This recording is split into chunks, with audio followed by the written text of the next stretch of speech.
So I'll start with this. A couple of years ago, an event planner called me because I was going to do a speaking event. And she called and she said, I'm really struggling with how to write about you on the little flyer. And I thought, well, what's the struggle? And she said, well, I saw you speak, and I'm going to call you a researcher, I think, but I'm afraid if I call you a researcher, no one will come because they'll think you're boring and irrelevant. And I was like, okay. And she said, but the thing I liked about your talk is, you're a storyteller, so I think what I'll do is just call you a storyteller. And of course, the academic, insecure part of me was like, you're going to call me a what? And she said, I'm going to call you a storyteller. And I was like, oh, why not Magic Pixie? I was like, let me think about this for a second. And so I tried to call deep on my courage, and I thought, I am a storyteller. I'm a qualitative researcher. I collect stories. That's what I do. And maybe stories are just data with a soul, and maybe I'm just a storyteller. So I said, you know what? Why don't you just say I'm a researcher storyteller? And she went, there's no such thing. So I'm a researcher storyteller. And I'm going to talk to you today. We're talking about expanding perception. And so I want to talk to you and tell some stories about a piece of my research that fundamentally expanded my perception and really actually changed the way that I live and love and work and parent.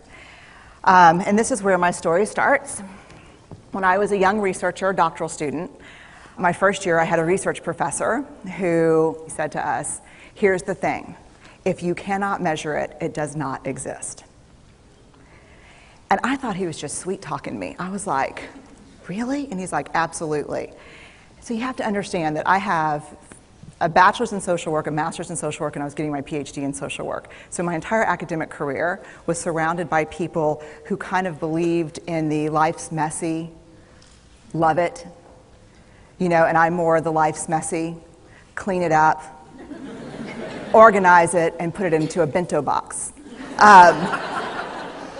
And so to think that I had found my way, to found a career that takes me, really one of the big sayings in social work is lean into the discomfort of the work. And I'm like, knock discomfort upside the head and move it over and get all A's. That was my mantra. So I was very excited about this. And so I thought, you know what? This is the career for me because I am interested in some messy topics, but I want to be able to make them not messy. I want to understand them. I want to hack into these things that I know are important and lay the code out for everyone to see. So where I started was with connection, because by the time you're a social worker for 10 years, what you realize is that connection is why we're here. It's what gives purpose and meaning to our lives. This is what it's all about. It doesn't matter whether you talk to people who work in social justice and mental health and abuse and neglect. What we know is that connection, the ability to feel connected, is neurobiologically, that's how we're wired, it's why we're here. So I thought, you know what, I'm going to start with connection. Well, that situation where you get an evaluation from your boss and she tells you 37 things that you do really awesome and one thing that you can't, an opportunity for growth. And all you can think about is that opportunity for growth, right? Well, apparently this is the way my work went as well, because when you ask people about love, they tell you about heartbreak. When you ask people about belonging, they'll tell you their most excruciating experiences of being excluded. And when you ask people about connection, the stories they told me were about disconnection.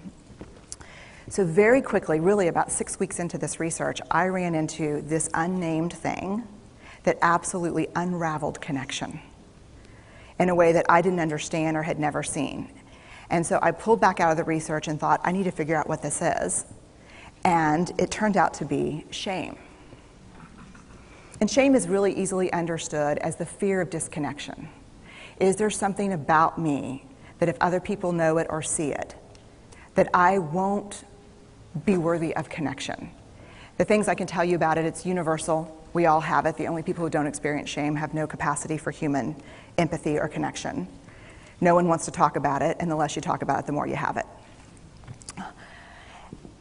What underpinned this shame, this I'm not good enough, which we all know that feeling. I'm not blank enough. I'm not thin enough, rich enough, beautiful enough, smart enough, promoted enough. The thing that underpinned this was excruciating vulnerability.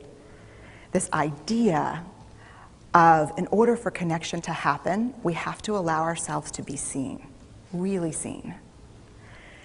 And you know how I feel about vulnerability. I hate vulnerability. And so I thought, this is my chance to beat it back with my measuring stick. I'm going in, I'm going to figure this stuff out, I'm going to spend a year, I'm going to totally deconstruct shame, I'm going to understand how vulnerability works, and I'm going to outsmart it. So I was ready, and I was really excited. As you know, it's not going to turn out well. You know this. So I could tell you a lot about shame, but I'd have to borrow everyone else's time. But here's what I can tell you that it boils down to. And this may be one of the most important things that I've ever learned in the decade of doing this research. My 1 year has turned into 6 years, thousands of stories, hundreds of long interviews, focus groups. At one point, people were sending me journal pages and sending me their stories, thousands of pieces of data. And 6 years. And I kind of got a handle on it. I kind of understood this is what shame is, this is how it works. I wrote a book, I published a theory, but something was not okay. And what it was is that if I roughly took the people I interviewed and divided them into people who really have a sense of worthiness, that's what this comes down to, a sense of worthiness. They have a strong sense of love and belonging. And folks who struggle for it, and folks who are always wondering if they're good enough. There was only one variable that separated the people who have a strong sense of love and belonging and the people who really struggle for it, and that was the people who have a strong sense of love and belonging believe they're worthy of love and belonging. That's it. They believe they're worthy. And to me, the hard part of the one thing that keeps us out of connection is our fear that we're not worthy of connection, was something that personally and professionally I felt like I needed to understand better. So what I did is I took all of the interviews where I saw worthiness, where I saw people living that way, and just looked at those. What do these people have in common? And I have a slight office supply addiction, but that's another talk. So I had a manila notebook, a manila folder, and I had a Sharpie, and I was like, what am I going to call this research? And the first words that came to my mind were wholehearted. These are kind of wholehearted people living from this deep sense of worthiness. So I wrote at the top of the manila folder, and I started looking at the data. In fact, I did it first in this in a 4-day, very intensive data analysis where I went back, pulled these interviews, pulled the stories, pulled the incidents. What's the theme? What's the pattern? My husband left town with the kids because I always go into this kind of Jackson Pollock crazy thing where I'm just like writing and going and kind of just in my researcher mode. And so here's what I found. What they had in common was a sense of courage. And I want to separate courage and bravery for you for a minute. Courage, the original definition of courage, when it first came into the English language, it's from the Latin word cur, meaning heart. And the original definition was to tell the story of who you are with your whole heart. And so these folks had, very simply, the courage to be imperfect. They had the compassion to be kind to themselves first and then to others, because as it turns out, we can't practice compassion with other people if we can't treat ourselves kindly.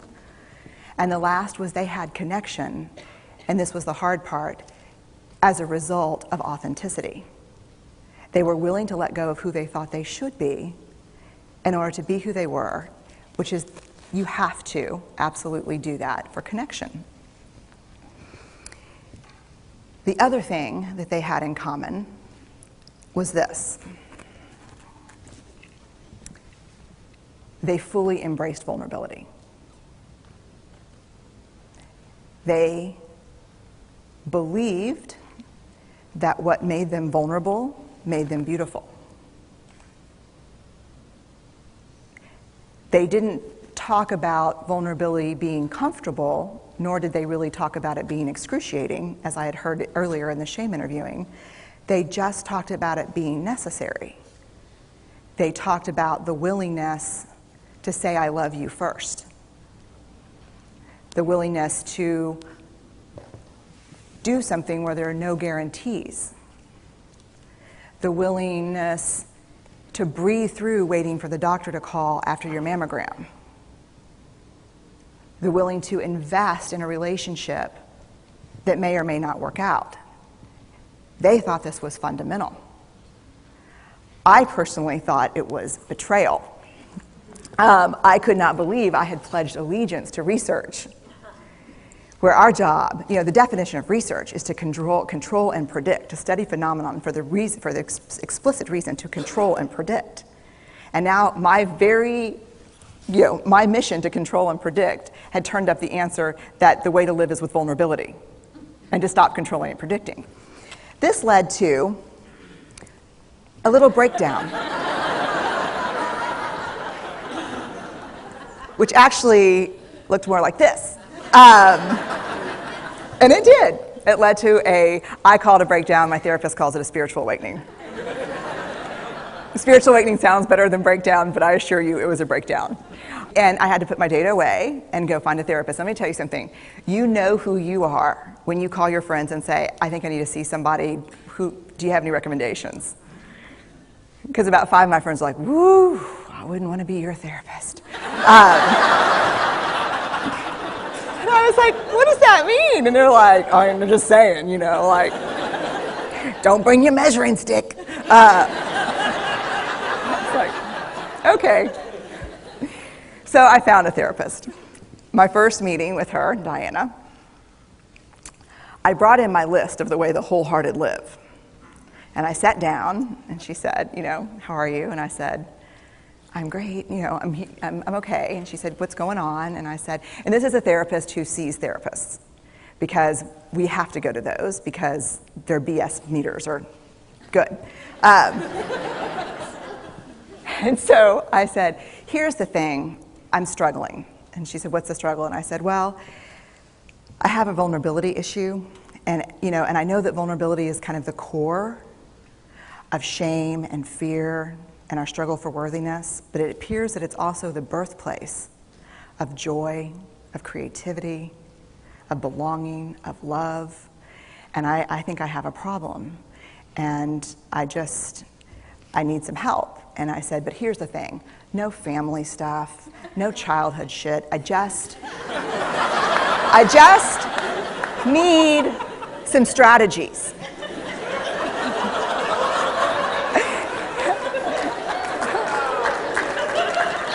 Thank you. So she goes like this. And then I said, it's bad, right? And she said, it's neither good nor bad. It just is what it is. And I said, oh my God, this is gonna suck. And it did, and it didn't. And it took about a year. And you know how there are people that, like, when they realize that vulnerability and tenderness are important, that they kind of surrender and walk into it? A, that's not me. And B, I don't even hang out with people like that. For me, it was a year-long street fight. It was a slugfest. Vulnerability pushed, I pushed back. I lost the fight, but probably won my life back. And so then I went back into the research and spent the next couple of years really trying to understand what the wholehearted, what the choices they were making, and what are we doing with vulnerability? Why do we struggle with it so much? Am I alone in struggling with vulnerability? No. So this is what I learned. We numb vulnerability. When we're waiting for the call, it was funny, I sent something out on Twitter and on Facebook that says, how would you define vulnerability? What makes you feel vulnerable? And within an hour and a half, I had 150 responses.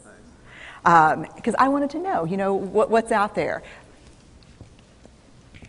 Having to ask my husband for help because I'm sick and we're newly married. initiating sex with my husband, initiating sex with my wife, being turned down, asking someone out, waiting for the doctor to call back, getting laid off, laying off people. This is the world we live in. We live in a vulnerable world. And one of the ways we deal with it is we numb vulnerability. And I think there's evidence, and it's not the only reason this evidence exists, but I think that it's a huge cause.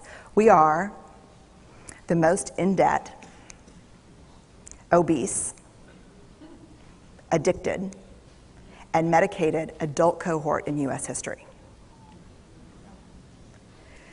The problem is, and I learned this from the research, that you cannot selectively numb emotion. You can't say, here's the bad stuff. Here's vulnerability, here's grief, here's shame, here's fear, here's disappointment. I don't want to feel these. I'm going to have a couple of beers and a banana nut muffin. I don't want to feel these. And I know that's knowing laughter. I hack into your lives for a living. I know that's, God. You can't numb those hard feelings without numbing the other affects or emotions. You cannot selectively numb. So when we numb those, we numb joy. We numb gratitude. We numb happiness. And then we are miserable and we are looking for purpose and meaning. And then we feel vulnerable. So then we have a couple of beers and a banana nut muffin. And it becomes this dangerous cycle. One of the things that I think that we need to think about is why and how we numb. And it doesn't just have to be addiction. The other thing we do is we make everything that's uncertain certain. Religion has gone from a belief in faith and mystery to certainty. I'm right, you're wrong, shut up. That's it. Just certain. The more afraid we are, the more vulnerable we are, the more afraid we are. This is what politics looks like today. There's no discourse anymore. There's no conversation. There's just blame. You know how blame is described in the research? A way to discharge pain and discomfort. We perfect. If there's anyone who wants their life to look like this, it would be me. But it doesn't work, because what we do is we take fat from our butts and put it in our cheeks. Which just, I hope in 100 years people will look back and go, wow. You know? And we perfect, most dangerously, our children. Let me tell you what we think about children. They're hardwired for struggle when they get here. When you hold those perfect little babies in your hand, our job is not to say, look at her, she's perfect. My job is just to keep her perfect, make sure she makes the tennis team by 5th grade and Yale by 7th grade. That's not our job. Our job is to look and say, you know what? You're imperfect and you're wired for struggle, but you are worthy of love and belonging. That's our job. Show me a generation of kids raised like that and we'll end the problems I think that we see today. We pretend that what we do doesn't have an effect on people. We do that in our personal lives. We do that corporate, whether it's a bailout, an oil spill, a recall. We pretend like what we're doing doesn't have a huge impact on other people. I would say to companies, this is not our first rodeo, people. We just need you to be authentic and real and say, we're sorry, we'll fix it. But there's another way, and I'll leave you with this. This is what I have found. To let ourselves be seen, deeply seen, vulnerably seen.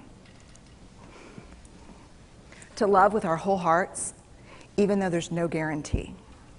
And that's really hard, and I can tell you as a parent, that's excruciatingly difficult. To practice gratitude and joy in those moments of kind of terror when we're wondering, can I love you this much? Can I believe in this passionately? Can I be this fierce about this? Just to be able to stop and instead of catastrophizing what might happen, to say, I'm just so grateful. Because to feel this vulnerable means I'm alive. And the last, which I think is probably the most important, is to believe that we're enough. Because when we work from a place, I believe, that says, I'm enough, then we stop screaming and start listening.